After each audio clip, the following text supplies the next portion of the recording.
पहला ऐसा हुआ भारत में सशस्त्र बल के कैंटीन में 50% जीएसटी छूट। संघ का सशस्त्र बल जो है सेंट्रल आर्म पुलिस है, इसलिए कि भारत का सशस्त्र बल सेंट्रल आर्म पुलिस फोर्स है। इसी के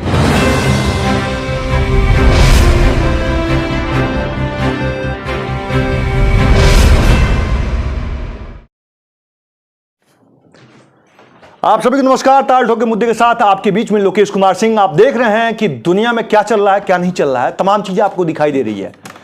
आप ये भी देख रहे हैं कि यूक्रेन का मामला अभी लगातार चल रहा है, तो उधर देख रहे हैं कि आप जो है चाइना भी कहीं और जगह अपना दिमाग लगा के रखा हुआ है।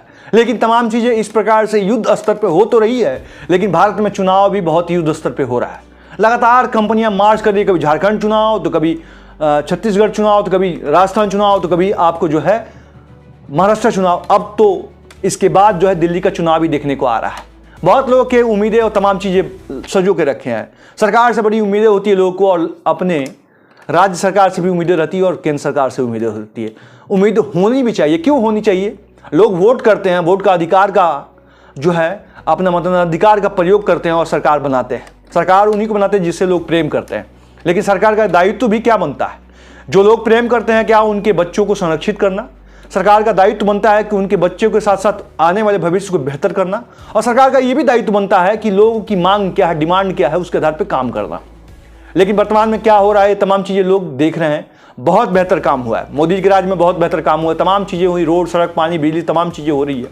एजुकेशन तथा अन्य स्टार्टअप में भी काम हो रहा है। लेकिन कर्मचारियों के रिटायरमेंट के बाद जो है ओपीएस के मुद्दे पर यह काम कहीं ना कहीं लटका हुआ है। यहाँ पे दो लोगों के चीज़ों का सम्मान दिखाई दे रहा है कि ओपीएस के मैटर्स में क्या हो रहा है। मामला सुप्रीम कोर्ट में है और तमाम चीज़ें दिखाई देने के बावजूद भी इस पे मामला सुप्रीम कोर्ट पे टिका हुआ है, इसलिए कि भारत का सशस्त्र बल सेंट्रल आर्म पुलिस फोर्स है। इसी के केस में सुनवाई होने वाली है। इस सुनवाई को लेकर जनवरी तक केस जाएगा, लेकिन 25 में जाएगा। 24 में इस केस पे सुनवाई नहीं होगी। अभी तक फाइल नहीं हुआ है, आगे वाला फाइल नहीं किया। आगे काउंटर एफिडेविट जो है उसके बाद जाएगा, तमाम चीज़ें होगी। लेकिन इसके बीच में अभी तक जो है 8 वीक में जो डालना था अभी तक डाल नहीं पाए, तो जनवरी तक ही इसकी सुनवाई होगी। ये मामला आगे भी जा सकता है। भारत संघ का सशस्त्र बल जो है सेंट्रल आर्म पुलिस फोर्स है, इसी के आधार पे उसको तमाम चीजें निर्धारित होनी चाहिए, लेकिन ये तमाम चीजें मिलती नहीं है। भारत का संघ का सशस्त्र बल जो है आर्मी, एयरफोर्स, नेवी है। ये एडिशनल सॉलिसिटर की तरफ से जवाब दिया गया, उसका कागज हमारे पास है। इसमें प्रॉपर लिखा गया है, इसमें यह कहा गया है कि आर्मी, एयरफोर्स, नेवी भारत के संघ के सशस्त्र बल हैं, जबकि सीआरपीएफ, बीएसएफ, आईटीबीपी, सीआईएसएफ नहीं है। यह जवाब दिया गया है उससे। लेकिन सेंट्रल आर्म पुलिस फोर्स के लोग, जितने भी लोग कार्यरत हैं, वो चाहे अधिकारी हो, जवान हो, अधीनस्थ अधिकारी हो, सभी लोग भारत के संघ के सशस्त्र बल के आधार पे उनके एक्ट एंड रूल जो है सेम जो है सशस्त्र बल के आधार पे है। और ये तमाम चीजें क्यों है ये भी क्लियर करते हैं। 1939 का गठन सीआरपीएफ का हुआ था, उसका रॉयल फोर्सेस के नाम से जानते थे, और उसकी तमाम एक्टिविटी जो है फोर्स के आधार पे होती थी। और तमाम चीजें धीरे धीरे वहीं देश आज़ाद होने के बाद सबसे पहले कमान संभाला सीआरपीएफ ने। वो आर्मी के तौर पे काम, मतलब वो आर्मी ही थी उस समय। वो भारत आज़ाद होने के बाद आर्मी की भूमिका में सीआरपीएफ थी। सीआरपीएफ अर्धसैनिक बल के रूप में आ गई है, जबकि आर्मी, एयरफोर्स, नेवी का गठन हुआ और उसके एक्ट जो है 1950 में बने। तमाम चीज़ें उनको जो है जगह दी गई और तमाम आर्मी, एयरफोर्स, नेवी का तमाम चीज़ें स्थापित हुई। स्थापित होने के बाद आर्मी, एयरफोर्स, नेवी भारत में काम कर रहे हैं, संघ के सशस्त्र बल हैं। लेकिन उससे पहले संघ का सशस्त्र बल जो है सीआरपीएफ था, असम राइफल थी। और इसके बाद तमाम फोर्स के और गठन हुए। जैसे जैसे आवश्यकता नीड्स बढ़ी, देश को लगा कि हमें ज़रूरत है। जब चाइना युद्ध हारने के बाद जो है तड़ाक से जो है आईटीबीपी का गठन किया गया। उसके बाद जो है पाकिस्तान से युद्ध जब हुआ, उसके बाद गठन जो है, उसके पहले ही गठन, पाकिस्तान के युद्ध के बाद गठन जो है आपको जो है बीएसएफ का गठन कर दिया गया। उसके बाद गठन होने के बाद लगातार जैसे जैसे रिक्वायरमेंट होती रही, उसके बाद बल का गठन होता हुआ और बाद में लास्ट में एसएसबी का भी गठन हुआ, नेपाल बॉर्डर्स और भूटान बॉर्डर्स को देखते हुए। ये तमाम चीज़ें होती रही, लेकिन उनको भारत के सशस्त्र बल के आधार पे तमाम एक्टिविटी उसी के आधार पे है। तमाम चीज़ें उनके एक्ट एंड रूल के आधार पे की जाती हैं। लेकिन जवानों को पेंशन नहीं है, जवानों को रिटायरमेंट का, एक सर्विसमैन का दर्जा नहीं है। और जवान हरदम अपने आने वाली सरकार से बड़ी उम्मीदें लगा के रखते हैं। अभी वर्तमान में आदरणीय प्रधानमंत्री से बड़ी उम्मीदें लगा के रखे हैं कि मामला सुप्रीम कोर्ट में है, लेकिन आपके आशीर्वाद हो तो ये केस जो जेन्युइन है, जिस आधार पर एक्ट एंड रूल है, उसके आधार पर मिलना चाहिए। और हम भी जानते हैं, हम भी लगातार आदरणीय प्रधानमंत्री जी को ही वोट देते हैं, क्योंकि जब से आए हैं बहुत बदलाव हुआ है, लेकिन इसमें भी अब बदलाव होने की जरूरत है। आदरणीय प्रधानमंत्री जी के कार्यकाल में और आदरणीय अमित शाह जी के कार्यकाल में पहला ऐसा हुआ भारत में सशस्त्र बल के कैंटीन में 50% जीएसटी छूट हुआ है। वो और भी छूट होगी, तमाम चीज़ें होगी।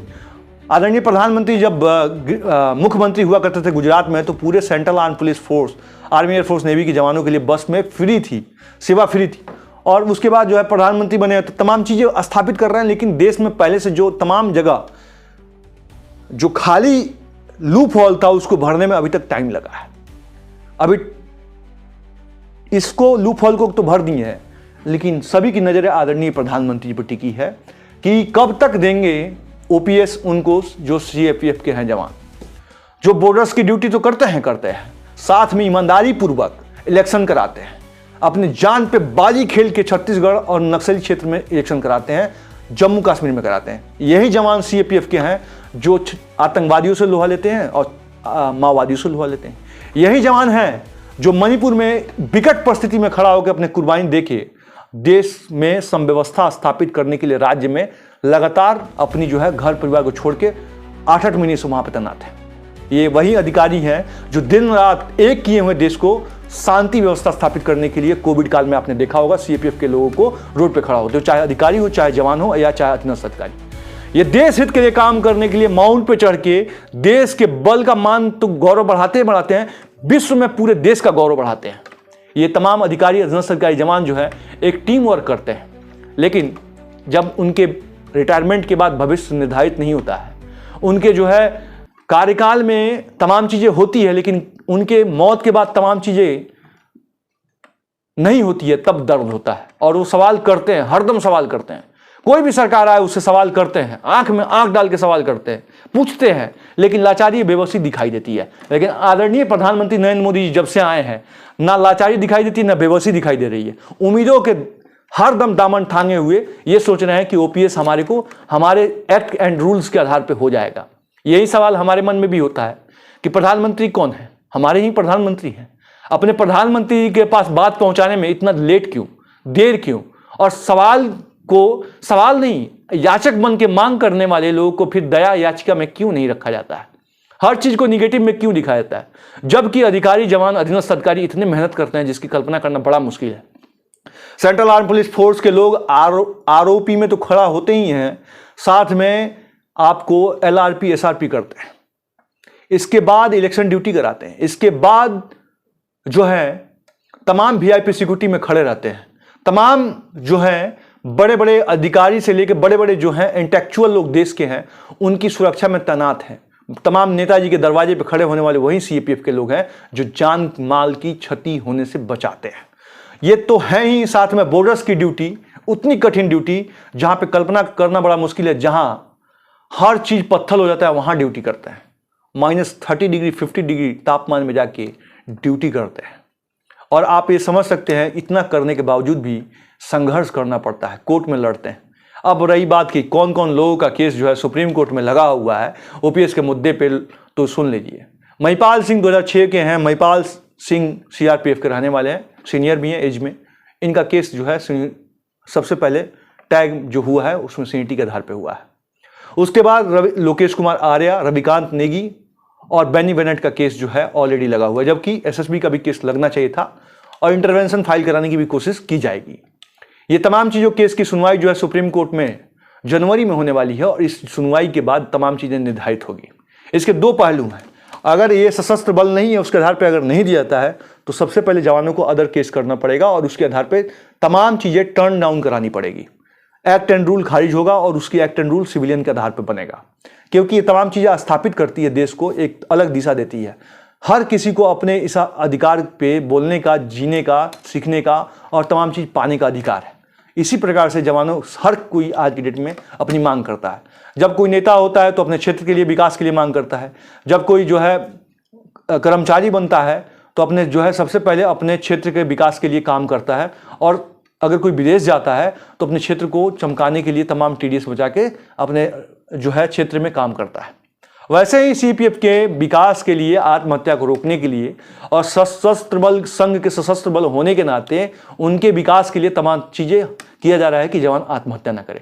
बाकी आदरणीय प्रधानमंत्री जी के आचरण करके ये तमाम चीज़ें बातें रखी जा रही है कि उनके मन की बात जो थी देश तक जाती थी, वैसे ही मेरी जो है मन अंतरात्मा की आवाज़, हर जवान की आवाज़ आप लोग के बीच में जा रही है। अगर आप लोग चाहते हैं कि आप लोग की तमाम चीज़ें स्थापित हो, तमाम चीज़ें एक्ट एंड रूल के आधार पर हो, तो वीडियो को देख रहे हैं तो ज़्यादा से ज़्यादा आप कमेंट करें, ज़्यादा से ज़्यादा लोगों को शेयर करें, अपने पेज पे शेयर करें, अपने फेसबुक पेज पे शेयर करें, अपने जो है यूट्यूब से शेयर करें तथा अन्य व्हाट्सएप ग्रुप में शेयर करें, तथा चैनल को जो लोग देख रहे हैं पहली बार उसको सब्सक्राइब करिए और वीडियो ज़्यादा से शेयर करके आप अपने आदरणीय प्रधानमंत्री जी तक पहुँचाने का काम करें। आदरणीय प्रधानमंत्री जी आदरणीय इसलिए हैं कि इन्होंने अपने देश के लिए तमाम चीज़ें कुर्बान कर दी है। इनके बच्चे के रूप में तमाम सशस्त्र बल के और तथा नौजवान हैं जो अपने बच्चों के रूप में देखते हैं, अपने गार्जियन के रूप में आदरणीय प्रधानमंत्री को देखते हैं। तो शेयर कर दीजिए कि उनके पास पहुँचे।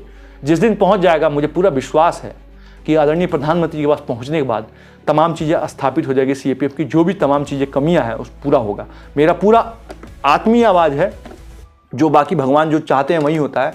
लेकिन जब तक आप याचक बन के तपस्या करके नहीं मांगेंगे तब तक आपको तमाम चीज़ें नहीं मिलेगी। जैसे शस्त्र के लिए अर्जुन को जो है वन में तपस्या करना पड़ा था, त्याग के लिए कहाँ कहाँ जाना, भटकना पड़ता था, और तब भगवान आते, श्री कृष्ण भगवान जो है तमाम चीज़ें बता रहे थे।